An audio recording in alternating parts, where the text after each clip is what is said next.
জুলাই মাসে ২৪-এর গণ অভ্যুত্থান আমরা স্মৃতিচারণ করছি।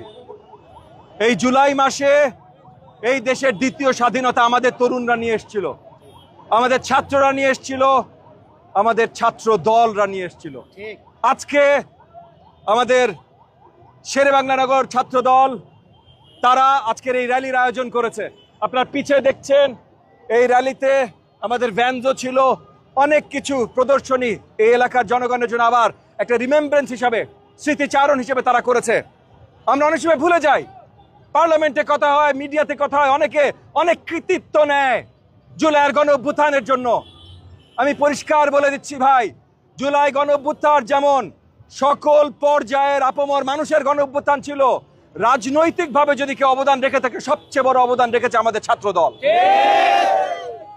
আপনারা যারা আমার নিউজ মিডিয়ার ভাইয়েরা ৩৬শে জুলাইয়ের পর যারা হাসপাতাল ভিজিটে গেছেন, আপনারাও দেখেছেন প্রত্যেকটা ক্যাবিনে, প্রত্যেকটা ওয়ার্ডে, প্রত্যেকটা বিছানায় সবচেয়ে বেশি ছিল আমার ছাত্র দলের তরুণ।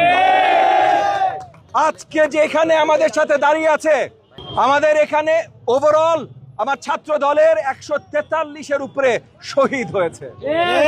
অন্য যারা কৃতিত্ব নেয় বিশ্ববিদ্যালয়ের নাম নিয়ে বা অন্য কিছুর নাম নিয়ে, তাদেরকে জিজ্ঞেস করেন, কারোর অবদান ছোট করছি না, কিন্তু কোন বিশ্ববিদ্যালয়ে কত শহীদ আছে?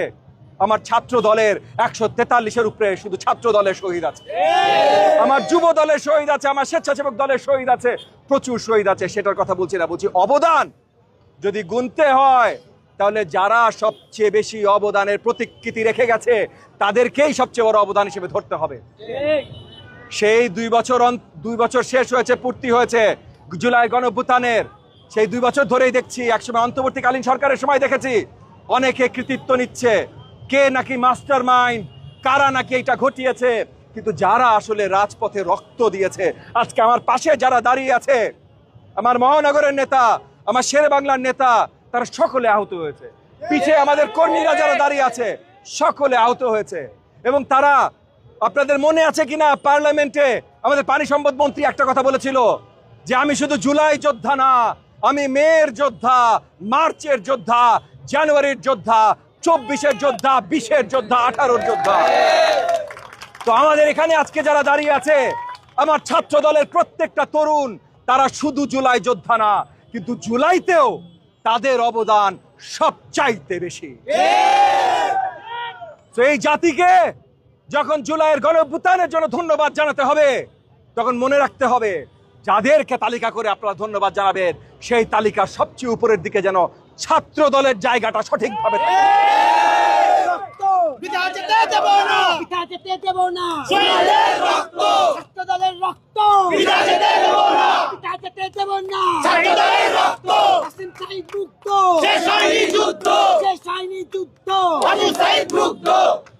এই পুরো জুলাই মাস, সে জুলাই ৩৬ পর্যন্ত দেশব্যাপী ঢাকা শহরে প্রত্যেকটা থানায়, ওয়ার্ডে আমাদের কর্মসূচি থাকবে জুলাইয়ের গণ অভ্যুত্থানের স্মৃতিচারণে। এবং এই কর্মসূচিগুলো আমরা সেই ত্যাগ, অবদান, জুলাইয়ের সেই গণ অভ্যুত্থানের মাঝে যারা করেছে তাদেরকে, তাদের স্মৃতিতে তাদেরকে সম্মান জানিয়ে করব। এবং সেই জায়গায় আমরা মনে রাখবো সঠিক গণ অভ্যুত্থানের নায়ক কারা ছিল।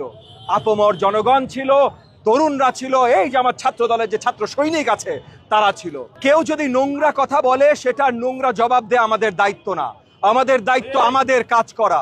আপনাদের মনে রাখা উচিত, আজ থেকে ২ বছর আগে যখন আসলে জুলাই গণ অভ্যুত্থান আন্দোলন আমরা শুরু করেছিলাম, চলছিল, এরা সবাই রাজপথে ছিল, আমরা সবাই রাজপথে ছিলাম, তখনও অনেকে অনেক কটূক্তি করছিল। এগুলো গায়ে নেবার বিষয় না। আরেকটা জিনিস মনে রাখতে হবে, এখন বাংলাদেশ স্বাধীন, জবাবদিহিতামূলক গণতন্ত্র বিস্তার করে এখন বাংলাদেশে। সো কেউ যদি ভুল দুষ্ট কথাও বলতে চায়, সেটারও স্বাধীনতা তাদেরকে দেয়া হয়েছে, তারা বলতে পারে। কিন্তু তারা যখন এই ধরনের নোংরা কথা বলবে, তখন জনগণের মাঝেও তাদের পরিচিতি চলে আসবে, কে সঠিক, কে ভুল, কে জনগণের জন্য দাঁড়ায়, কে গণতন্ত্রের জন্য দাঁড়ায়, আর কে গণতন্ত্র বিরোধী বা ফ্যাসিবাদের জন্য দাঁড়ায়। আপনাদের সকলকে অসংখ্য ধন্যবাদ। আসসালামু আলাইকুম ওয়া রাহমাতুল্লাহি ওয়া বারাকাতুহু।